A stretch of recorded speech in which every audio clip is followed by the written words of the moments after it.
Good morning, viewers, followers, subscribers. G'day and good evening. My name is Craig Whitney. I'm the founder of Next Level Coaching and Not the Mic and the Legacy Forge podcast. You doing well today, this morning, or this evening, wherever you are in this world?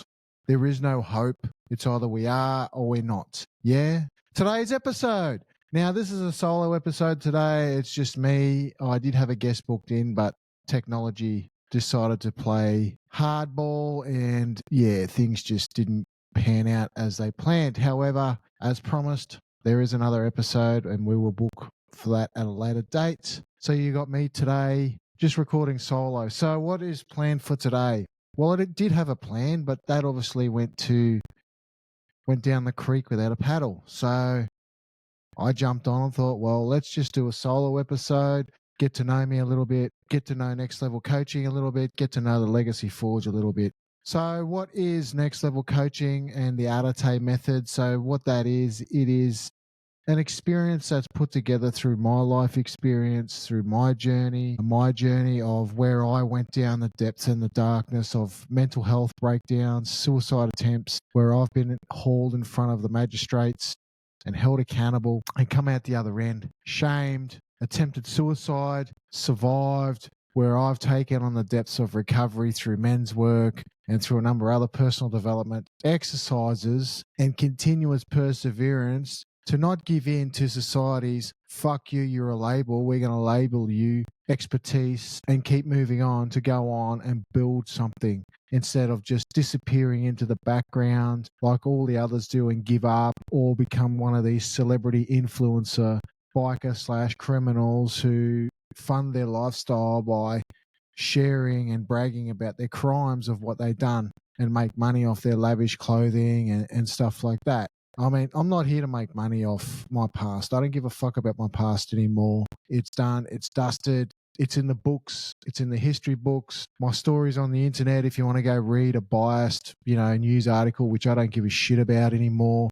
It's about eight years out of date to the recording of this podcast. Yes, I did what I did, acted out of anger and ego because I was a different man back then who I was. So for those who are listening, so my story goes in 2017, I literally burnt out, acted out in anger. I was triggered by an ex-partner of mine, an ex-girlfriend of mine. I won't say her name. I respect her and her privacy. By the lines of I want a separation, and by the way, we're getting an abortion under the same lines, and by the way, I'm pregnant. Now, I was already burning out. I was in a transport business that was physically and mentally killing me. I created a monster, very successful business at the time. However, not very successful as my health was suffering. And this moment just come along as the wrong moment in time, acted as a trigger. Now, I was triggered. I was very much triggered. I acted out in anger, not on her or her children by any chance. No, I took my anger inward, acted out on myself, took my anger out on my loved ones, my animals, my dogs. I had 5 dogs at the time.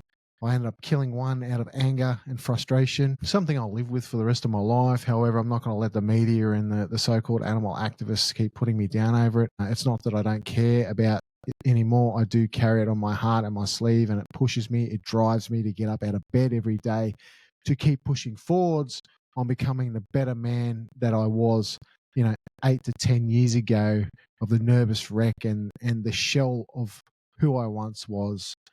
So I acted out in anger, killed a dog, injured another.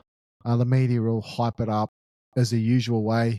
I'll just give it to you straight, and attempted to bury my evidence, which then I took the evidence, put it in a plastic shopping bag, took it down to a local river where I knew that sharks and tidal sort of changes would happen. And I took the gamble of to hide my evidence instead of burying it in my backyard. If that's triggering for you, well, cool.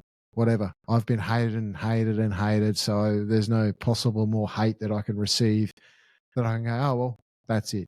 So that's the start of my story, and progressing from here where it goes. The evidence ended up washing up on the shore, got picked up by a local walker, handed into a vet, and the tags and that tracked back to the owner, which in turn back to me. And then I got raided by authorities, had the rest of my animals confiscated, taken away, which I fought to keep.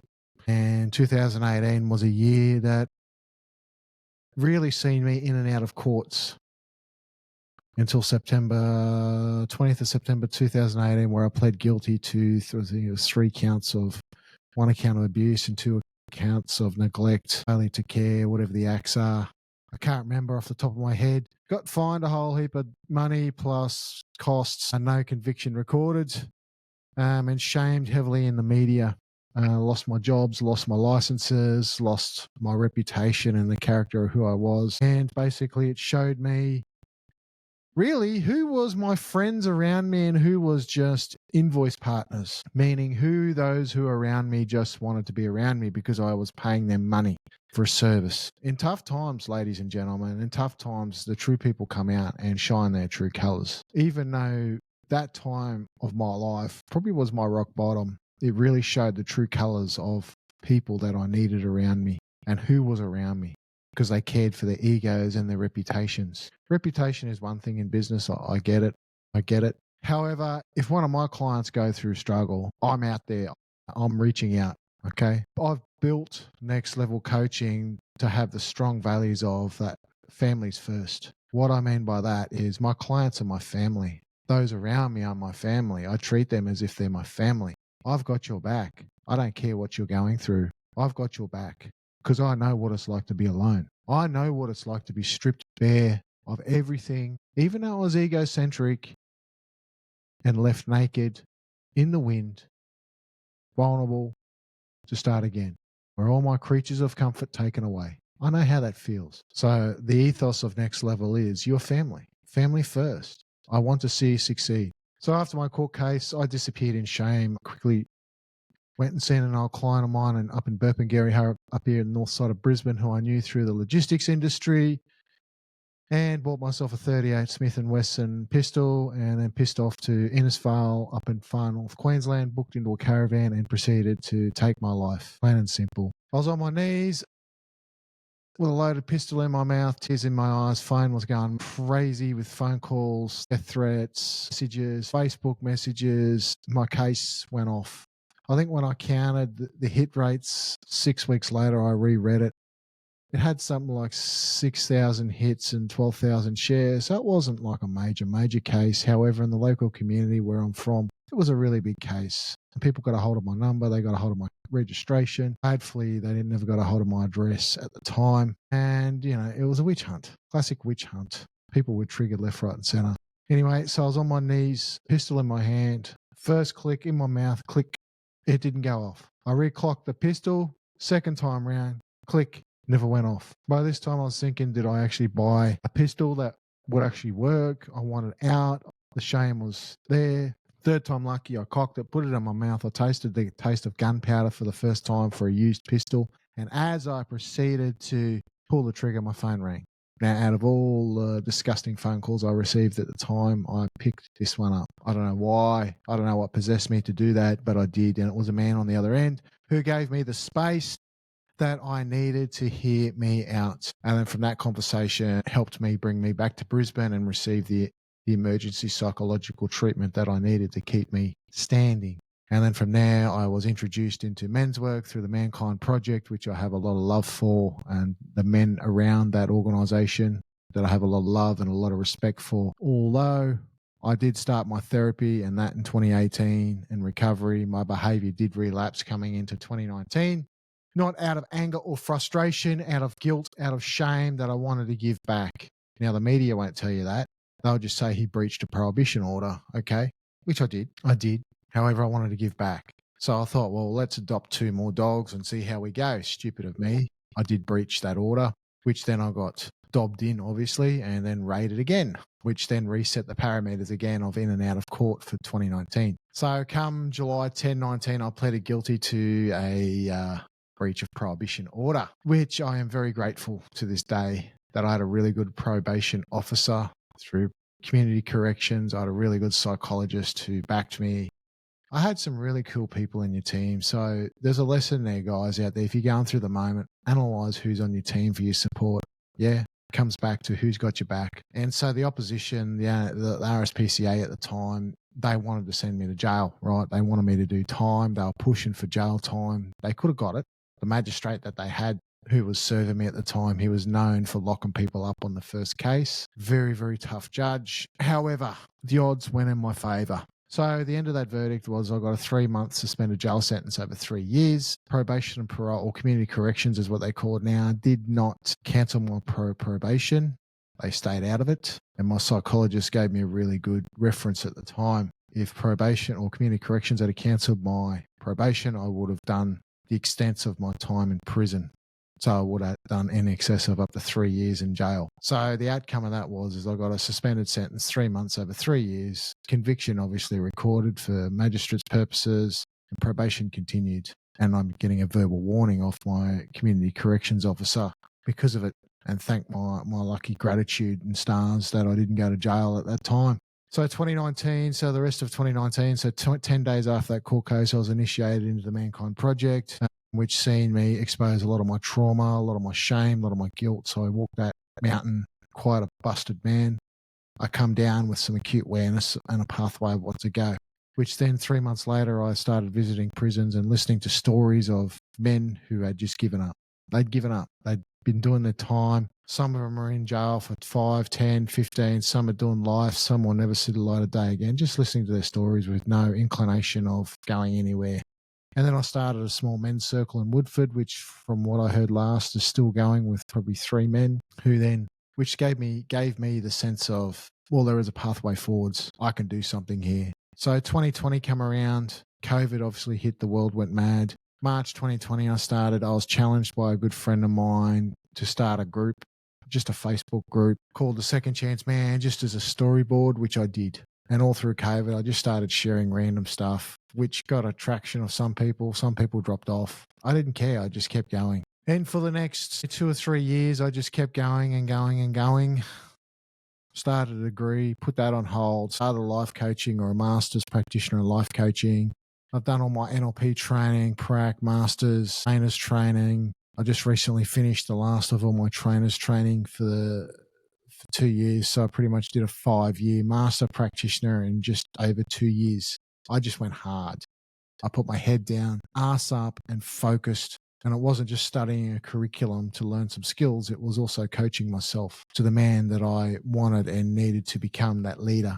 The Second Chance Man kept going and going and going until I was challenged by a recent coach that I acquired this year who challenged me directly to look at my branding and my branding's message and the unconscious message that I was attracting clients that were alternate my mirror image of the man who I was. Men at the time looking for a place to hide and safety, not growth and transformation. So men that just escaped a domestic violence situation, men that just escaped an alcohol addiction or an outburst, men just escaped a drug overdose attempt, men that just escaped, whatever, name the situation, and were looking for a place to hide because I was a nice guy and I was forgiving and I was too nice to the point of being a fucking doormat for these people because I felt guilt and shame because that was a mirror image of who I was, a fucking perpetrator some years ago. And I felt it was nice to start a support group to give these guys an unconscious bit of safety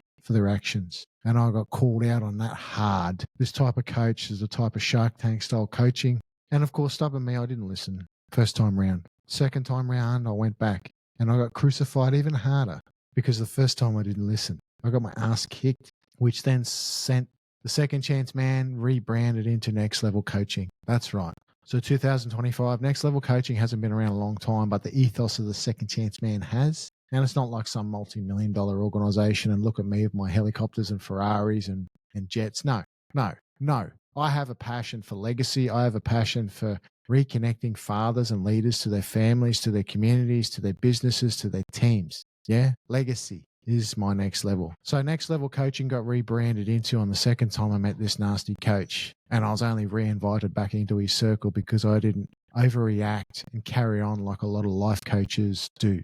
And they get triggered easily when someone who just bulldozes through their bullshit and gets to the point. I sat there and I took it and I come back. So I've been on my second stage now with this coach. And I'm about to go to LA in November this year at Universal Studios to speak on stage for the first time in front of audience members who are 7, 8, 9, 10 figure leaders in their outright. Now, he didn't have to let me back in his circle, but it was the fact that I didn't carry on like a drama queen and expose all my wounds all over the floor for others to see, and how fucking triggered I was because someone had a go at me because of my branding was so wrong. Furthermore, where next level coaching is. So that's my story. I don't want to go too deep on it.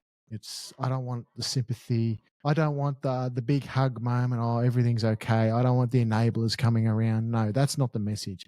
I'm not interested in getting likes, love hearts, or flowery comments. It's going to be okay. My life was fucked. I was a fucking loser. I was a man who burnt out, who destroyed himself. I lived life on ego, not on soul.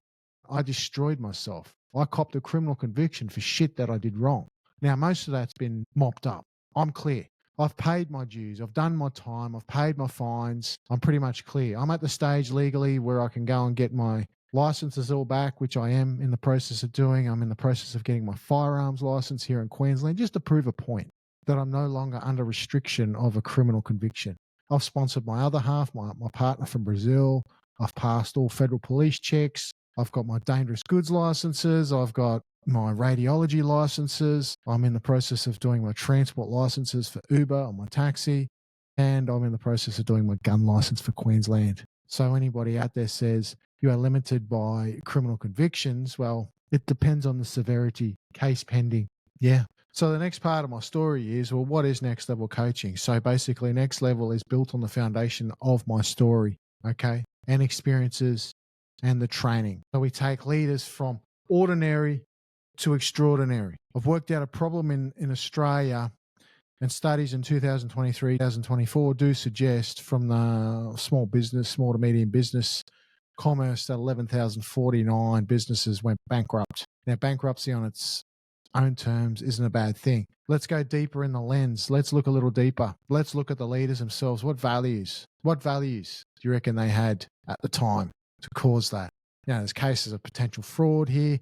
We look at examples of I'll use examples. One big construction company called Condev, which has been in the media, over $130 million. It's a huge case, but this is a classic case of drift gone to extreme. So what is drift? I'll define drift. Drift is all these unconscious behaviors added up over time. They start off small, like missing an agreement, skipping the gym, not keeping your word to your loved ones, your kids, your family, your team, maybe cooking the books a little bit come tax time, maybe not showing up when you were supposed to. You know, just these small little steps out of integrity that slowly add up. And boy, does drift eventually send the invoice, and it hurts. And we can keep going and going and going to the extremes of these cases of Condev, a massive construction company that's gone broke. These directors will do jail time because there is fraud, and also XL Express, who's collapsed, a big transport company, which I know one of the company directors who did do jail time a few years ago for legitimately ripping off his business partners in a legitimate fraud case. Now, these other two directors will do time. They will do time. Another $130 to $150 million disappeared. Contractors, suppliers, rents, landlords, all being, ripped off. Drift. Look at the leaders, not the situation. What kind of values? What kind of leader does this? Look deeper than the surface and what the media actually explains. Yeah? That's where next level coaching comes in. That's where the ARETE method comes in. ARETE is Greek for walking in excellence from head to heart to the highest purpose. Underneath ARETE comes the path of virtuous, learning daily repetitious habits. Repetition is the master of all habits, and it's also perfect practice makes permanence. Yeah. And then we look at Atenim. Atenim is those that walk the path of leadership, the path of modeling. These are Greek, yeah? Atenim is also a mark of the immortal. So we're looking leadership and legacy. And then we have another set called Dominion. Now, Dominion is Greek, again, for leading from head to heart. It's the extension of virtuous, and it's the middle carrier of between virtuous and Atenim. So it's 3 tiers. Atenim is mark of the immortal. What do you want to be remembered by? What mark you want to leave on this planet? Legacy is big these days. What mark do you want to be immortalized by? Is it a totem of toys, cash, ego, memento, statues, quotes, surface level stuff? I mean, money can be spent. Inherited cash without a set mindset disappears quick. Businesses inherited down the family tend to go bankrupt because the kids don't. They inherit the business structure and the income. However, they don't generally inherit the skills, what it takes to lead. I'll give you a definition of legacy. That legacy comes to me. Legacy is what I leave behind. Steps that I leave behind to follow to greatness. Not cash, not assets, not totems, not ego, not quotes. Steps. Step 1, do this. Step 2, do this. Like a path. Follow the bouncing ball. What steps can I leave behind and duplicate for those leaders to follow me? And this is not another business building sort of journey where I'm teaching you how to generate more leads. No. We live in a society where we're consistently flogged out at doing more is okay. And then we get to the have and we climb the rank of that ladder to the top of that ladder and we realize we've built something so great and so dandy and with so much depth and brevity that we don't want it. We destroy ourselves or destroy the business because we don't want it. And then we be the leader that we don't want. We become that destructive leader. So next level is all about reversing that, being the leader that we want to be. So my question is to you out there, who do you want to be? Think of all the potential models out there. Modeling is one of my passions. Who do you want to be? Pick a model, model them. Find a coach, a mentor, someone you're inspired by. I have many mentors. I have many coaches. I surround myself with those that I agree with and those that I controversially disagree with, because I don't want to be in a love nest. If I were to put all my mentors and coaches in one circle, guaranteed there's going to be a punch up, figurative, because I have leaders from all walks of life, from religions to beliefs, who agree and disagree. And I personally agree and completely disagree with some of them because of their values, their beliefs. I don't want people in my corner that are going to keep me comfortable. I don't want people who are just going to be a fucking team of yes people and just take my money. Yes, sir. Yes, sir. Yes, sir. 3 bags full. Fuck off. That's not a team around you. That's a team of followers. That's a team of sheep. Who wants sheep as a leader? Go join a cult if you want that sort of shit. I want leaders around me who we can rise to ascension to that next level. Sometimes that means having that confrontational conversation. Now we get to the do. Do. Instead of living in this 21st century, do. Consume more courses, till we fucking burn out. No. Do the steps that are needed to become the be. Then have. Work out what you want to have as a leader. What sort of family do you want? What sort of organization do you want? Work out your legacy that you wish to have. That's the ethos of next level and the path of virtues, the path of dominion, the path of aetenum. That is the ethos. Leadership in Australia is clouded. We have lost the plot and it is modelling down. I'll say it again. The leadership in Australia in this current climate lacks balls, has got a lot of brains and a lot of compassion, but lacks balls or backbone. Yeah? What I'm saying is they lack action. We have leaders that are not business leaders. We have leaders that are just politicians and academics, not skilled leaders. Yeah? Leadership is being a model, modeling that example. So what are you modeling on a day-to-day basis? Who are you modeling? Who are you being? And of course, there's business. Now, I have this discussion daily on business ideas and I get pounced on and pitched. I'm pretty well old school. Come to me with an idea. Cool. Let's get it in writing. If you can't give it to me in writing, then your idea is either just a piece of hype or it's a scam. This is where I liked the franchising model. And a good franchising model is done in writing. You have a 300-page deed, and some franchise systems, they make you go and get legal advice to spend the $1,500 or whatever it is to get it overviewed to your satisfaction. Otherwise, they won't let you start a franchise. Yeah? Go and get legal advice, right? Have it all in writing because the agreements are there. If the agreement's done fairly, then it acts as a foundation to protect each other from themselves. That way, there's no changing of the rules at random. There's none of this hype-based bullshit. It's all solid. It's all logical. And I speak from experience, man. I speak from experience. Be old school. Have everything done in writing. Yes, it's meticulous. Yes, it's detail. Yes, and yes, and yes. However, I'm sick and tired of hearing these stories where it's like, okay, I told you so. I told you so. I told you so. I told you so. You lost 150 grand to some sort of Ponzi scheme. I told you so. You lost your life savings to some sort of bullshit shitcoin. I told you, have it clear and in writing that you sign any agreements and stick to your agreements. Be a leader of integrity. If you sign for an agreement, you stick to it. Words, verbal agreements don't mean jack shit. All right?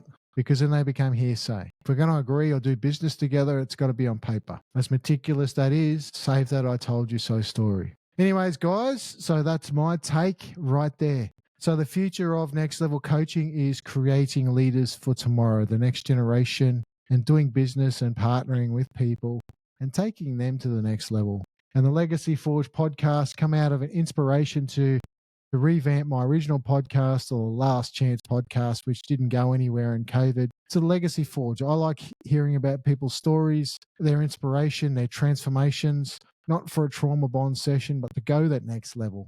The other issue is we have too many of these life coaches who get together and they bond together and they trauma bond. These Tony Robbins people, they get up and do the rah-rah and the hype-based crap. It sells to a surface level, but depth, no. It doesn't carry any weight or conviction. And a lot of these life coaches they've come out of a Tony Robbins seminar and then evolved out of some sort of mental health crisis, which, okay, trauma is a massive part in our life. However, to go next level and step into the big boys league, the top 1%, which is the elite business world, this is where the leaders are, who are ruthless and predatory, and they know their place in what you call a food chain. Yeah, a food chain. Know your place. They won't take any shit. Simple as that. And if you want to bring the little life coachy or, story to these types of events, don't be offended if you get shark tanked and stood over, because it's just not welcome. Vulnerability is a weakness. It is a weakness. This massive trend of I've got to be vulnerable. Vulnerability is your superpower. No, it's not. Vulnerability many, many, many moons ago when we were living in the caves and chasing woolly mammoth for the tribe to feed, vulnerability meant weakness. It meant I was prey. It meant I was food. I was somebody's lunch. That's what vulnerability meant. Vulnerability is not your superpower. Vulnerability is prey. It's food. To go next level, we switch vulnerability to radical honesty. Yeah, I'm not going to be vulnerable. Yeah, okay, dinosaurs and woolly mammoths and that have gone extinct. However, the threats have evolved. I'm not going to share my life story in front of my work colleagues because more than likely I'll get shamed. I'll get poked at. I'll get teased. I'll get taken down. I'm not going to share my life story to the boys at a barbecue, even though I don't go to many barbecues because they're all little boys getting pissed. But that's beside the point, hypothetical example, because they'll more than likely give me more beer or give me a durry and tell me to shut the fuck up and not be a pussy, right? But being radically honest, yeah, cool. I got no problem with it. I got no problem with admitting my faults. I got no problem about being honest to people, providing I know my targets, my people, yeah? Providing I know who I'm explaining to. So trust but verify is the other thing I'll suggest. People out there are going to cut you the fuck down. They're going to be terrible. Trust, verify. That's the other skill that I've learned. Know my surroundings. Have some sort of situational awareness. And I've got a pretty thick head on me. I can sit in circles that completely disagree with me and come from a place of learning. I have a unique skill that others don't. And it's the ability to see shit or see things through other people's perspectives and from a learning perspective. I'm not perfect. I'm human. I have my faults too. However, I can take people's experiences and I can see it through others' eyes. At the same time, I'm learning to read people in under 5 minutes and gauge whether or not they'll be successful or not due to the skills that I'm learning. Yeah. Anyways, guys, that's my take. This is the future of Next Level. Next Level Coaching, we take leaders from ordinary to extraordinary, from drift to destiny. That's right, from drift to destiny, because who you are in public doesn't match who you are in private. Stay tuned for more podcast episodes. This is episode 3, episode 4. Leave it a bit of a surprise for you. All major platforms, so subscribe, leave me some reviews and some comments. I'm still new to this, getting used to tech and so forth. So yeah, I'm on Apple and Spotify and wherever else I land upon. Anyways, guys, I'm out. Have an awesome day, morning or night, wherever you are, and tune in next time. See you later. Bye for now.